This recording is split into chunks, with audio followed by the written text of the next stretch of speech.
Baik, selamat malam. Pada kesempatan kali ini saya ingin share terkait dengan materi tentang teknik pengumpulan dan pengolahan data eh, serta jenis survei lalu lintas.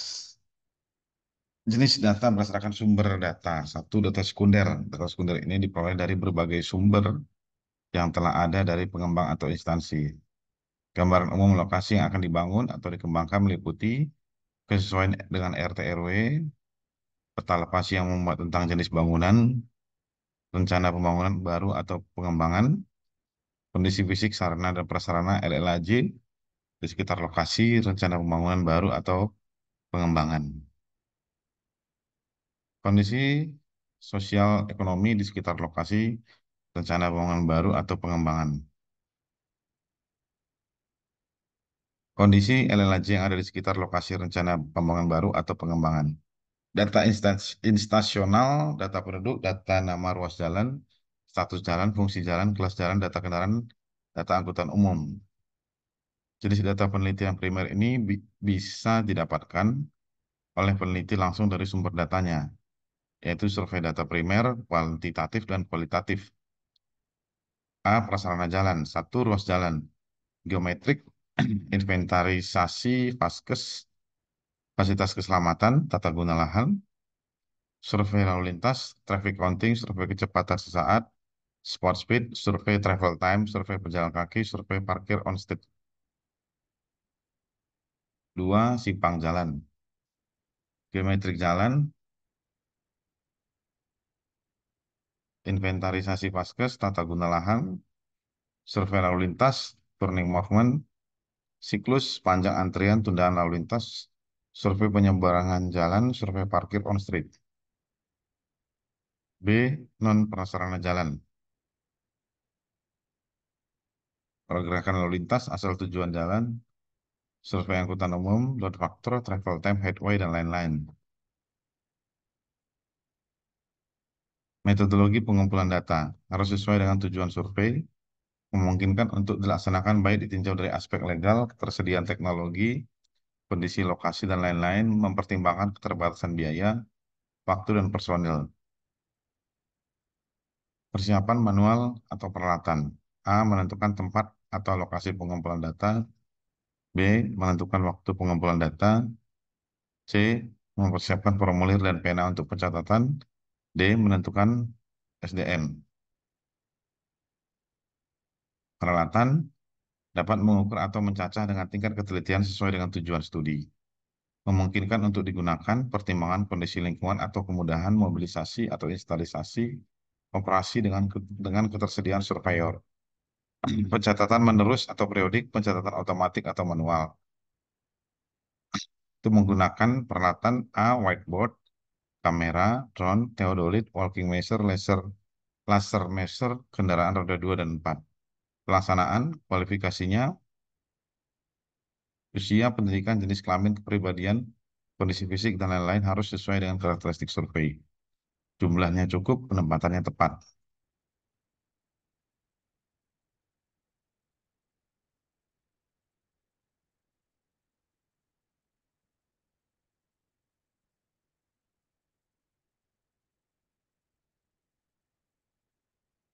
Nah, ini merupakan gambar bagian dari jalan yang area warna putih ini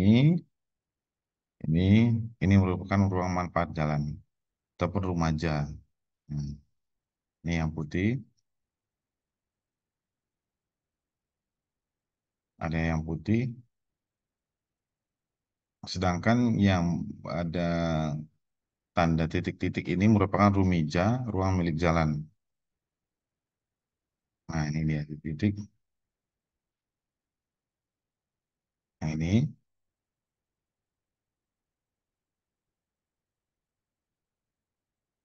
Nah, sedangkan yang diarsir, garis yang diarsir ini merupakan ruang pengawasan jalan ataupun ruas jalan.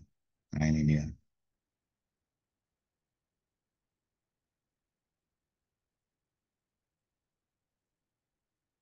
Nah, sedangkan yang garis putus-putus ini merupakan bangunan. Ini bangunan yang garis putus-putus. Nah, ini yang garis putus-putus.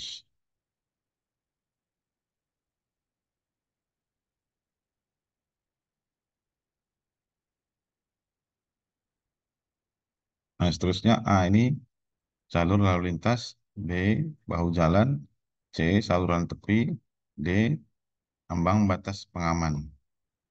Maka X sama dengan B tambah A tambah B sama dengan badan jalan.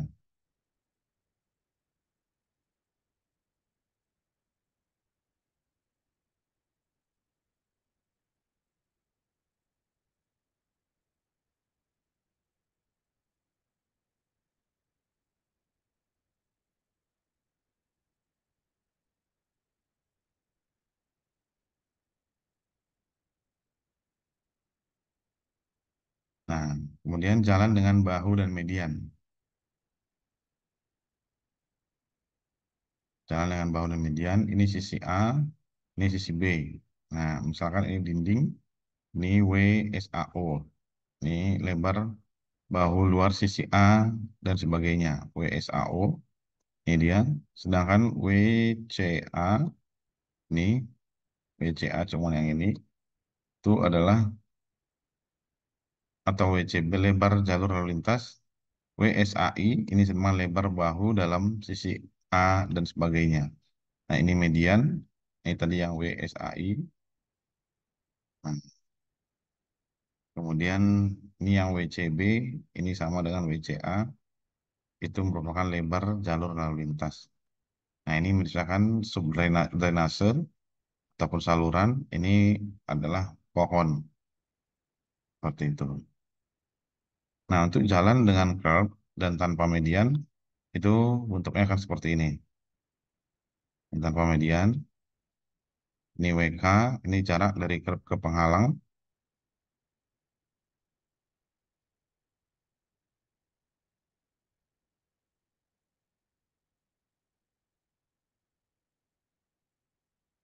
Penghalang misalkan warung, seperti itu. WC lebar jalur. Nah, ini dia. Misalkan ini sinyal lalu lintas, seperti itu.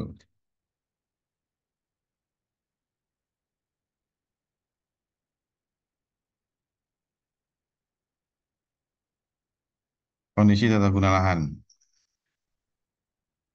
Ini merupakan kondisi tata guna lahan di sekitar jalan. Ini jalannya, tuh demikian. Di jalan tata guna lahannya ini padat ya. Di sini ada rumah, kelihatannya seperti ada bangunan lagi, bangunan yang ini, ada bangunan yang ini gitu kan. Nah, bangunan yang ini.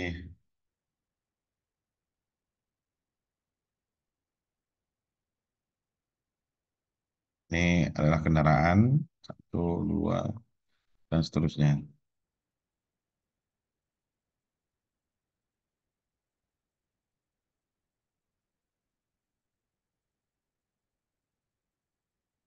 Karakteristik fluktuasi lalu lintas.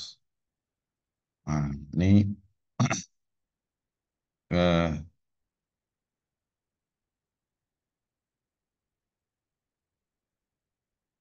ini merupakan volume lalu lintas kendaraan. Ini fluktuasi arus lalu lintas harian. Bentuknya seperti ini grafiknya.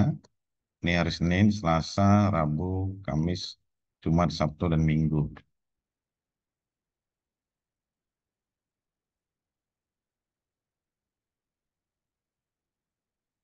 Volume lalu lintas kendaraan. Volume arus lalu lintas 16 jam dalam kota. Ini 16 jam.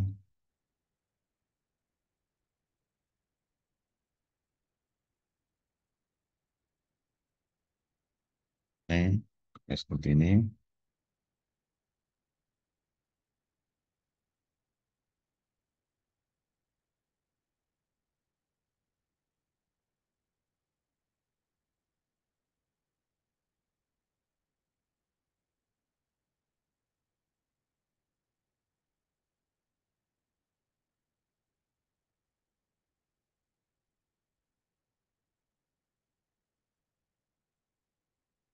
Karakteristik fluktuasi lalu lintas.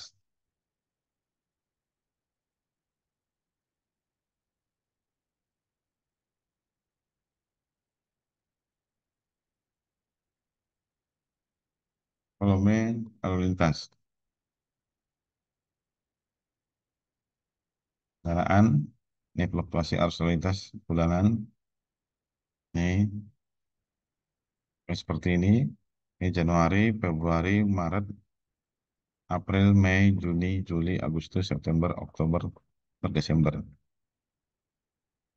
Fluktuasi arus lalu lintas jalan luar kota 16 jam. Nah, ini untuk yang luar kota 16 jam. Ini volume lalu lintas kendaraannya. Ini jamnya 6 jam, jam ke-7, jam ke-8, 9, 10, 11, 12, 13, 15, 16. Oh, dimulai dari jam 6. Maksud saya ini jam 6. Ulangin. Ini fluktuasi arus lalu lintas luar kota 16 jam dimulai dari jam 6 pagi, jam 6 pagi, jam 7 pagi, jam 8 pagi, jam 9 pagi, jam 10 pagi, jam 11 pagi, jam 12, jam 13.00 pagi, 14.00 pagi, jam 15 pagi, sore, 16 sore, 17 sore, 18 sore, 19 sore, 20 sore, 21, sampai dengan 22. Ya, bentuknya seperti ini.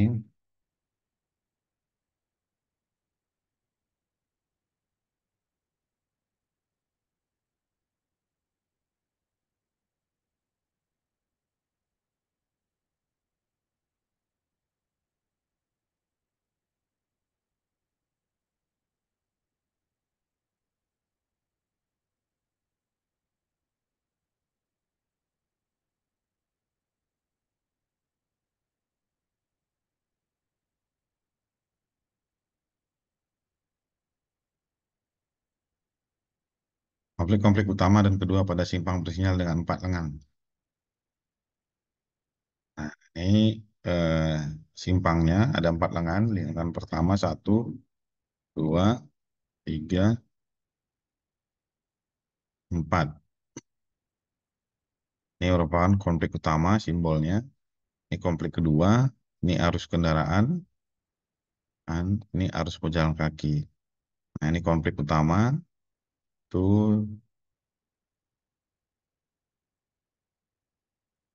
itu konflik utama. Kemudian ini lagi konflik utama. Ini juga konflik utama. Ini juga konflik utama. Ini juga konflik utama.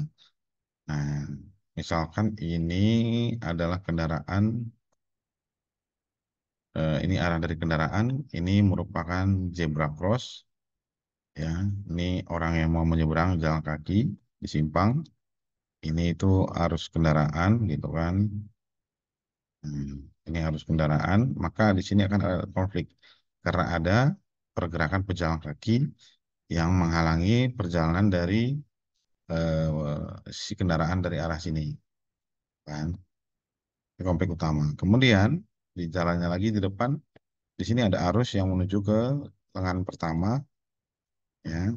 Katakanlah ini arah utara, ke arah utara, timur, ini katakanlah timur, ini barat, dan ini selatan.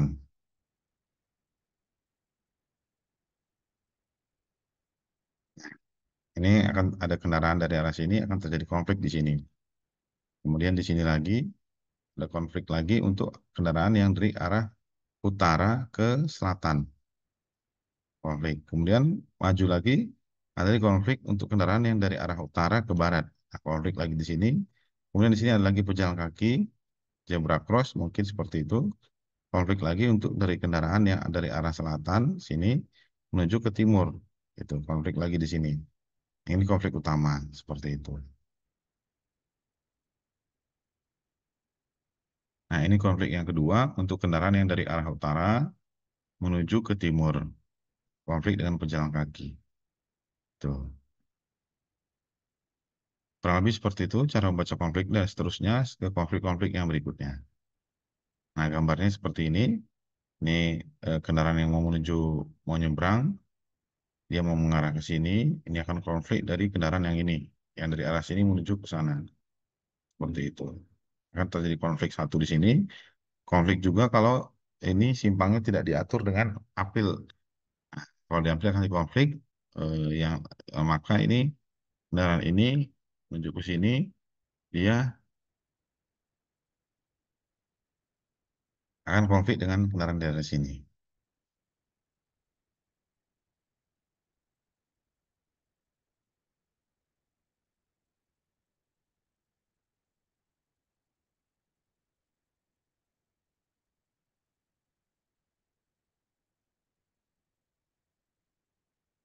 Nah, ini inventarisasi simpang. Ini merupakan peta gambar teknis ya, gambar teknis ataupun gambar rencana ataupun gambar existing simpang. Ini ada apa aja di sini? Ada rambu, ada rambu stop, ada rambu lagi, ada apil. Ini ada apil gitu kan. Di sini ada zebra cross, ini ada median jalan gitu kan. Ini ada jalannya, ada 3 lajur, satu jalur ya. Ini dikatakan satu jalur seperti itu. Ini satu jalur dan ini ada lajurnya, 3 lajur. Tuh. Lajur pertama, lajur kedua, dan lajur ketiga.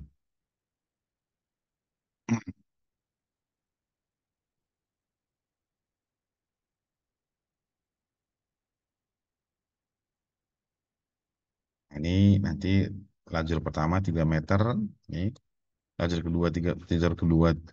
pertama 3 meter, lajur kedua 3 meter, lajur ketiga 3 meter, lebar per lajurnya. Nah ini lajur lagi 3 meter, 3 meter.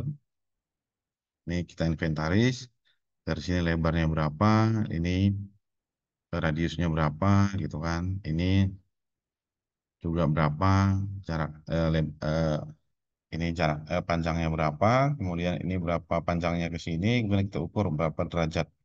Ini berapa derajat, yang ini berapa derajat gitu kan.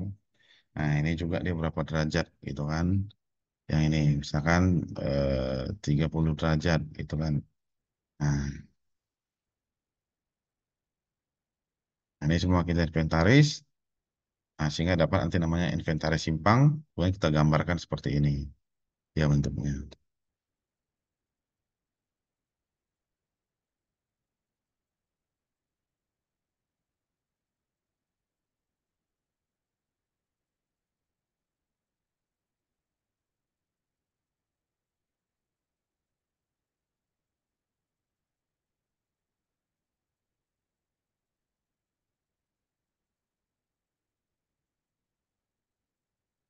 Nah kemudian peralatan survei itu adalah walking measure. Ini ada laser distance modul yang bisa mengukur jarak secara digital. Nah, ini untuk walking measure ataupun roll meter. Ini Bapak ini dia menggunakan roll meter mengukur lebar jalan ini. Nah, mereka melaksanakan survei inventaris jalan. Bapak ini menggunakan clipboard ataupun ya clipboard untuk pencatatan. Bapak ini sebagai surveyor.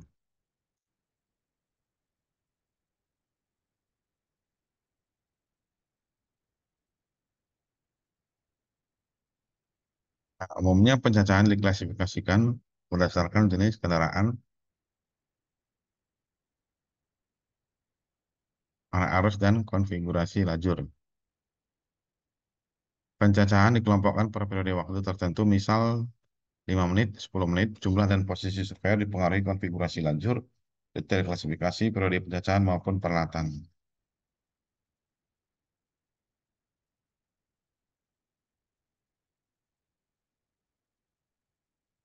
Nah, ini survei arus lalu lintas di ruas.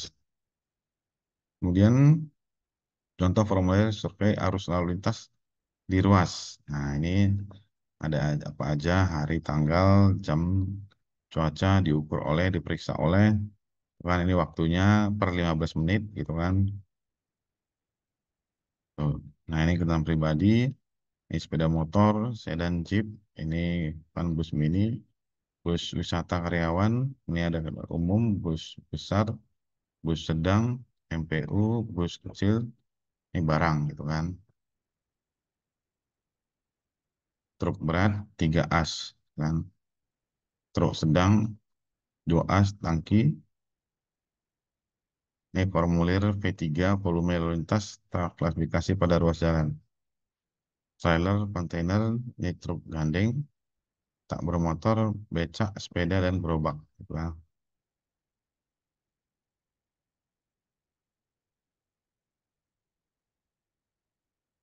Jenis kendaraan, ini angkutan penumpang umum, ada pickup box, ini ada contoh-contoh mobil penumpang, ataupun mobil pribadi ya, ini sepeda motor, ini truk 3 as, ini kendaraan tidak bermotor, terdiri dari sepeda dan becak, dan ini bus sedang, ini bus besar, dan ini truk 2 as. Jenis kendaraan berdasarkan sumbu kendaraan. Nah, itu golongan satu, itu kelompok jenis kendaraannya sepeda motor, kendaraan roda 3. Nah, ini gambarnya. Konfigurasi sumbu tidak ada, kodenya tidak ada. Golongan dua, ini jenis sedan Jeep Station Wagon. Ini sedan Jeep Wagon gitu ya. Konfigurasi sumbunya itu ada seperti ini. Kodenya 11, kemudian golongan 3, angkutan penumpang umum sedang. Itu golongan 3.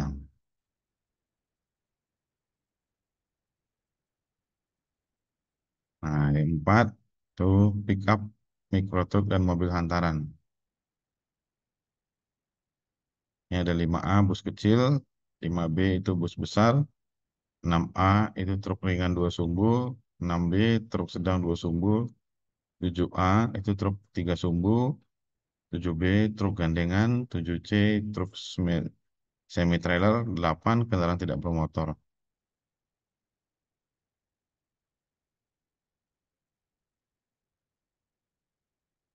Survei lalu lintas. Nah, ini surveinya. Ini kondisinya kita bisa survei. Ini formulirnya ada menggunakan clipboard, menggunakan pensil. Kemudian kita survei, biasanya menggunakan traffic counter ya, untuk yang manual. Kalau yang sudah berteknologi, teknologi itu bisa menggunakan eh, apa alat digital ya, ataupun eh, apa itu yang sekarang itu eh, artificial intelligence. Nah, bisa menggunakan yang teknologi yang seperti itu. Jadi ada kamera, kemudian nanti dipasang, kemudian nanti si kamera itu udah dipasangin aplikasi ataupun sudah build up dengan teknologi artificial intelligence, sehingga bisa dihitung ya. Sama dengan teknologi e-tilang, itu menggunakan e-tilang itu dia bisa membaca plat nomor. Nah, kalau untuk survei dia bisa kita masukin program, nanti dia bisa mengukur misalkan dimensi gitu kan, lebar itu bisa dihitung kendaraannya. Dia sepeda motor tuh langsung secara itu bisa dibuat suatu aplikasinya gitu kan.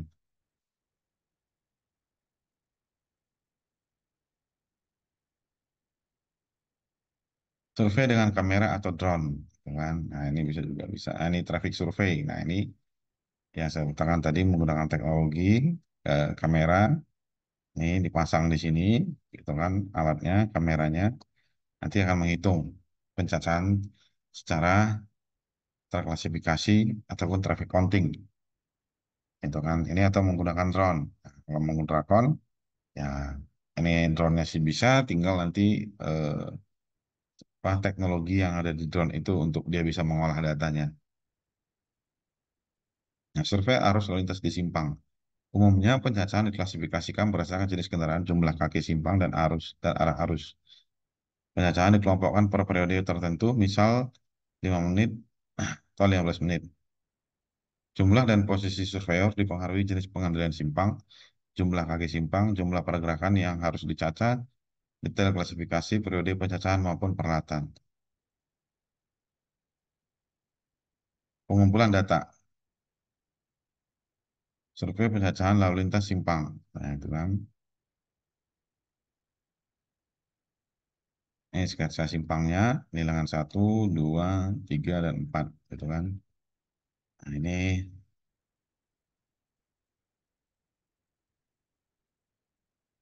untuk kode kendaraan tadi, S, K, R, M, E, U, B, K, T.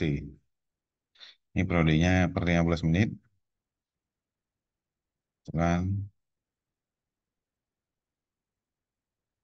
Ini untuk yang belok kiri, ini jenis kendaraannya, ini yang lurus, ini yang belok kanan. Ini ada hari, tanggal, waktu, jembatan, samping. Kan ini per 15 menit periodenya.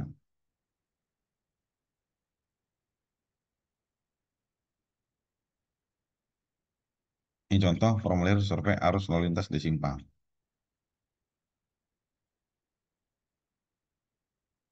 Survei volume lalu lintas di persimpangan. Nah, ini ada simpang dengan 4 lengan, 1, 2, 3, 4. Nanti datanya itu, ini motorcycle, ini light vehicle, ini heavy vehicle, ini unmotorized. Nanti datanya kita tuliskan motorcycle misalkan ada 10, light vehicle misalkan ada 5, heavy vehicle misalkan ada 1, unmotorized misalkan ada 3. Nah, ini yang belok kiri berapa gitu kan. Yang lurus nanti misalkan di sini ada berapa? Ada 20, ada 10. Di sini high vehicle-nya ada 2, motorcycle-nya ada 4. Ini yang lurus gitu kan. Nah, nah, ini yang belok kanan berapa gitu. Dan seterusnya semua diisi, ini menjadi suatu tampilan data hasil survei. Nanti kita menampilkannya seperti ini. Selain dia bentuknya tabel-tabel-tabel, kita coba tampilkan datanya bentuknya seperti ini. Di dalam bentuk satu simpang ada garis arus lalu lintasnya seperti itu. Ini ATCS, ada ATCS ya. Nah, ATCS ini mendeteksi di mana kendaraan menggunakan tadi ini alat kan. Nah, ada control room-nya di ruang ATCS-nya, di kantor di sub biasanya. Ini ada CCTV kontrolnya. Kemudian ini ada apilnya. Tuh. Ini ada apilnya. Ini CCTV-nya, gitu kan. Ini kamera detektor. Nah, tadi kamera detektor itu yang ini. Yang ini kamera detektor. Nah, ada dua, 1, 2, 3. Ini kamera detektor. Nah, ini kamera pemantau simpang. Jadi ada ini kamera pemantau simpang, ini kamera detektor yang bisa dipasangin tadi untuk ini untuk eh, input data ya, untuk menangkap data survei. Nah, menggunakan teknologi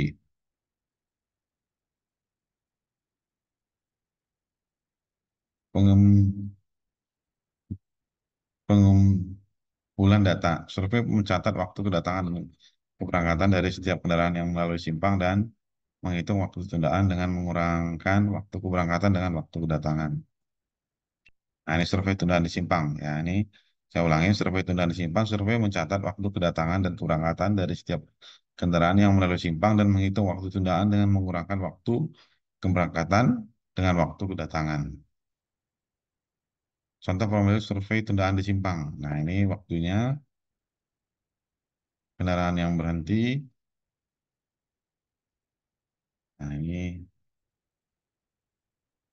15 menit, 30 menit, 40 detik ya, ataupun 60 detik.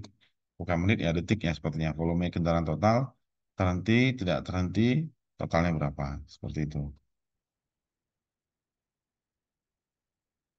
Skala kualitas lingkungan untuk simpang tak bersinyal. Hingga pelayanan simpang tak bersinyal. Nah, ini ada tundaan, satuannya detik, lebih kecil sama dengan 10 detik. Terangan hampir tidak ada tundaan, skalanya 5. Dengan 10, tundaan per detiknya 10 sampai dan lebih kecil dari 20 detik. Terangannya terjadi tundaan relatif kecil, skalanya 4. Kalau tundaannya lebih besar dari 45 detik, maka itu tundaan besar ataupun lama, skalanya 1. Nah, ini sumbernya analisis dari tim, ya, tim tertentu. Keterangan nilai rentangnya, 1 itu kalau lebih besar dari 45 itu nilainya sangat jelek. Nah, sangat jelek, yang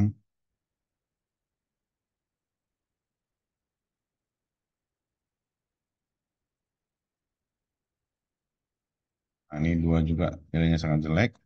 2 itu ini tundaan sedang, nah, 30 dan lebih kecil dari 45. Gitu. Kalau 4 itu baik, 5 sangat baik. Untuk dia lebih kecil, yang sangat baik itu, nah itu lebih kecil sama dengan 10, hampir tidak ada tundaan.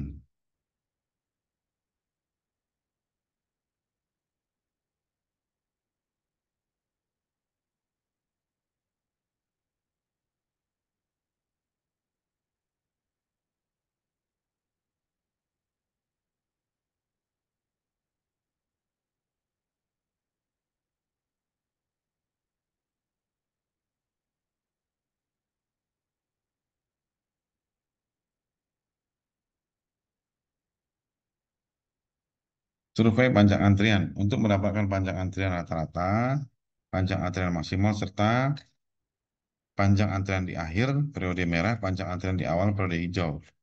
Periode waktu pengukuran.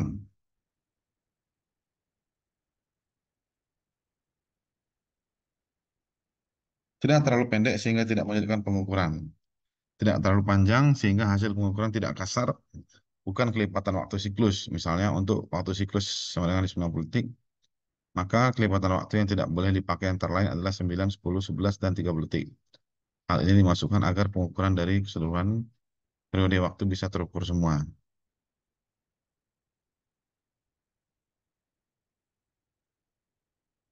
Contoh formulir survei panjang antrian. Nah, ini metode di akhir periode merah dan di akhir periode hijau.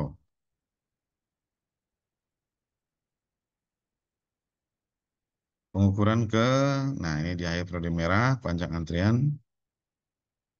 di akhir periode merah, itu kan di akhir periode hijau, ini maksimal. Ini pengukuran keberapa, ini metode antrian rata-rata, periode keberapa, panjang antrian. Nah, ini berapa meter. Nah, ini di akhir periode merah, ini maksudnya lampu merah ya. Di akhir periode hijau ini, di awal lampu hijau di simpang, di jalan ataupun di simpang yang berapil gitu ya.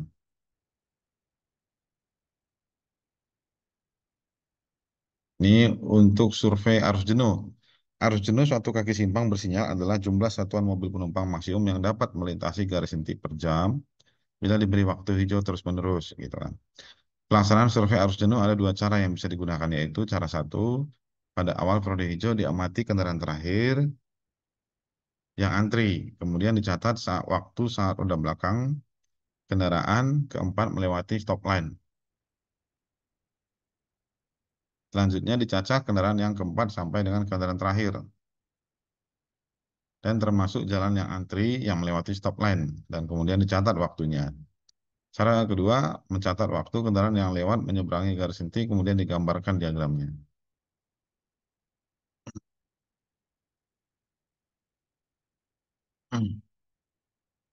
Arus jenuh. Nah, ini untuk arus jenuh. Ini tampilan waktu hijau. Ini areanya. Kemudian ini merah, hijau. Ini arus jenuhnya. Ini lengkung sesungguhnya. Ini waktu hijau efektif. Seperti itu. Ini bagian area waktu hijau efektif. Di sini. Ini besar keberangkatan antrian waktu periode hijau penuh. Kan?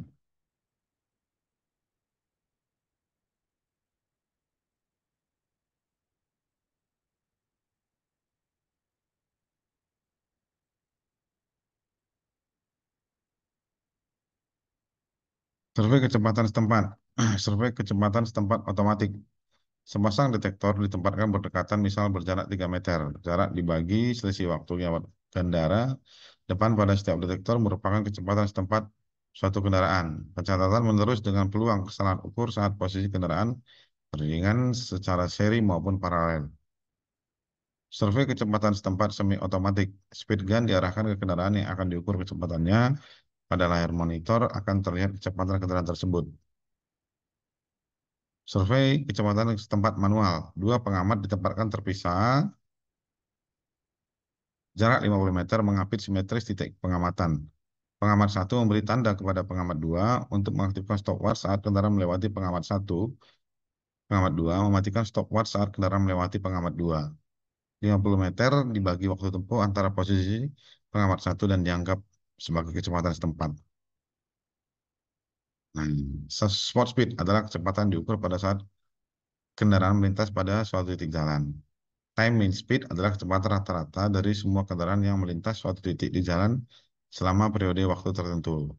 Spaceman speed adalah kecepatan rata-rata dari semua kendaraan yang menempati suatu potongan jalan selama periode waktu tertentu. Travel time adalah waktu yang diperlukan oleh kendaraan untuk menempuh suatu potongan jalan tertentu. Running time adalah waktu di mana kendaraan dalam kendaraan bergerak untuk menempuh suatu potongan jalan tertentu. Running speed adalah panjang suatu potongan jalan tertentu dibagi waktu bergerak.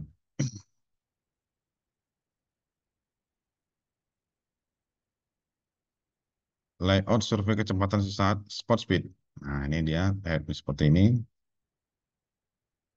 Observer, ini end timing, ini study length, ini start timing, ini approaching vehicle, ini brightly colored reference post.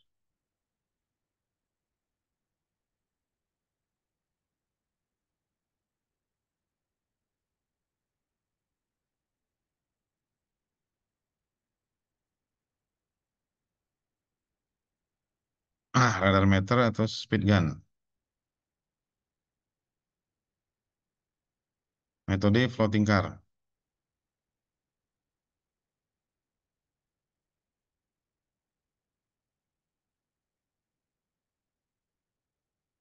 Metode floating car. Kendaraan dikemudikan dengan cara mengambang atau mengikuti arus. Artinya kecepatan diusahakan sama dengan kecepatan lalu lintas rata-rata.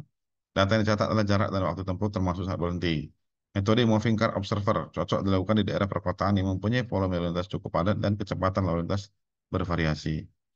Mencacah kendaraan yang berpapasan dan kendaraan yang menyalip atau disalip oleh kendaraan yang dipakai untuk pengukuran. Nah, ini merupakan eh,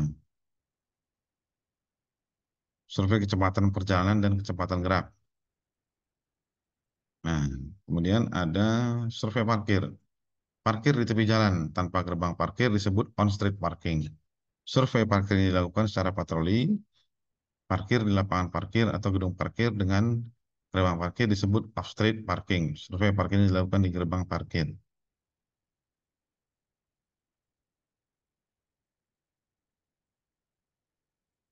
Contoh formulir survei parkir tanpa gerbang parkir. Ini contoh formulir survei parkir dengan gerbang parkir.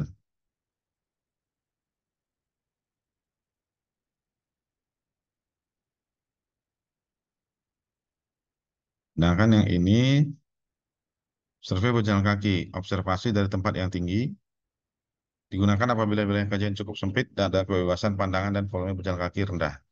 Pengamatan dengan video, pengamatan tidak dilakukan secara langsung dan memakan waktu, tetapi rekaman secara terus-menerus dapat diperoleh dan pengamatan dapat dilakukan berulang-ulang sehingga informasi rinci tentang pejalan kaki dapat diperoleh. Pedestrian following, cara pelaksanaan dengan mengikuti seorang pejalan kaki sejak ia memasuki daerah pengamatan hingga keluar dari daerah pengamatan tersebut karena jumlah sampel yang dapat diamati terbatas, maka pemilihannya harus dilakukan dengan cermat.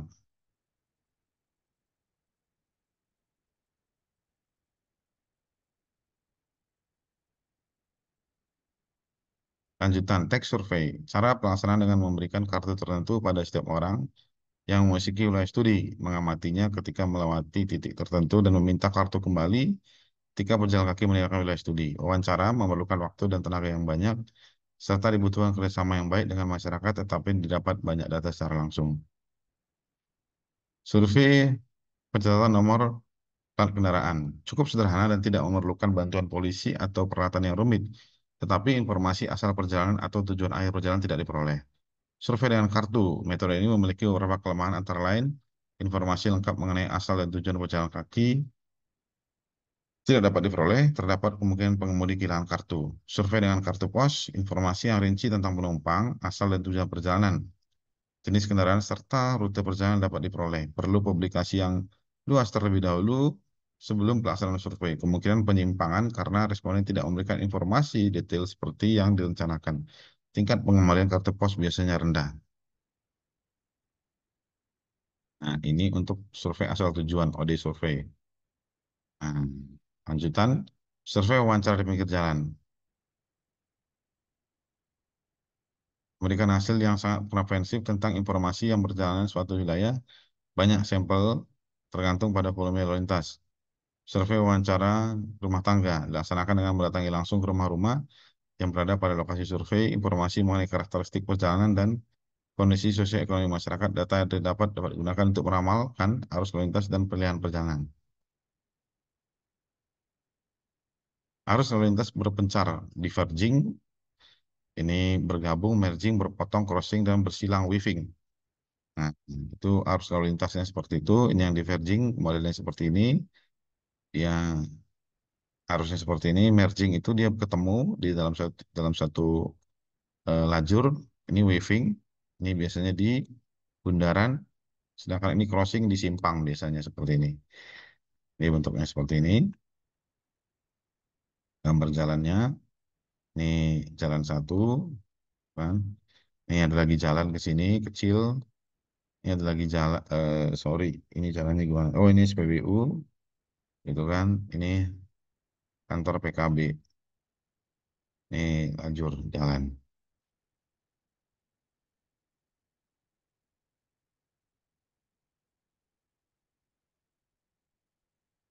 Kereta sekunder, kendaraan wajib uji kota Yogyakarta tahun 1999 tahun 2001.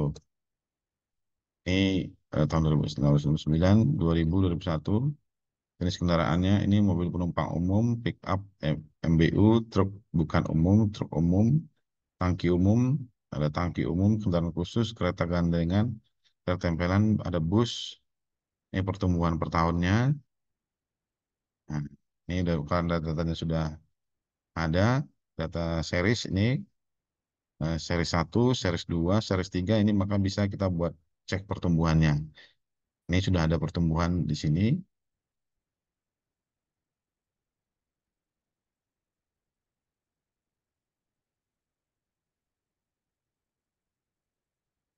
Nah, ini pertumbuhan rata-ratanya 0,16.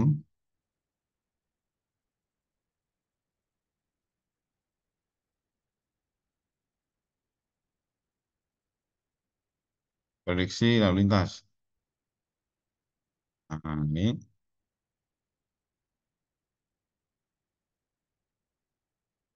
PT sama dengan P0 kali I tambah satu pangkat N. Keterangannya PT ini sama dengan besarnya nilai variabel X pada pada tahun ke N. P0 itu besarnya nilai variabel pada tahun sekarang. I ini tingkat pertumbuhan rata-rata. N ini rentang waktu tahun analisis.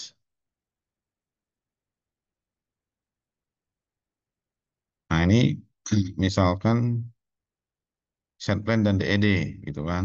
Ini ada pekerjaan galian untuk lantai tower ground. Nah, dia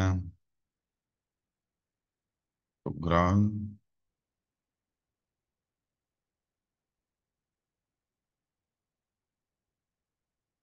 ini basement parkingnya. Nah, satu ada galian luas 1000 meter persegi dengan dalamnya 10 meter. Sebenarnya 10.000 meter kubik volume galian. Truk material volume 4 meter kubik bangkitan lalu lintas material tanah itu sebesar 10.000 dibagi 4, 2.500 truk. Gitu kan. Dua, volume material pasir, semen, batu bata, besi, truk material. Nah, seperti ini pekerjaannya, maka dia akan ini eh, menghasilkan bangkitan lalu lintas sebesar 2.500 truk.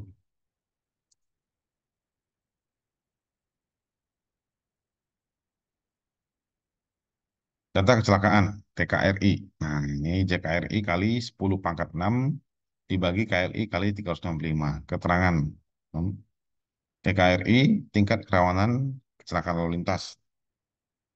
JKRI ini jumlah kejadian kecelakaan. RI ini jumlah lalu lintas harian rata-rata. Ini keselamatan lalu lintasnya itu sangat buruk jika TKRI-nya lebih besar dari 3. Buruk itu jika TKRI-nya 2 sampai dengan 3. Agak buruk itu jika TKRI-nya 1 sampai 2. Baik itu jika TKRI-nya 0,5 sampai dengan 1. Sangat baik itu jika TKRI-nya lebih kecil dari 0, 0,5.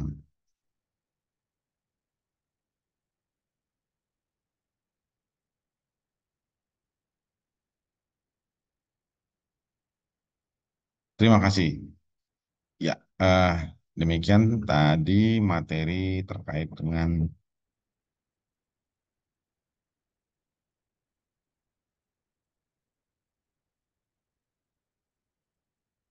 teknik pengumpulan dan pengolahan data. eh, survei untuk jenis survei lalu lintas. Terima kasih, selamat malam, sampai ketemu di berikutnya.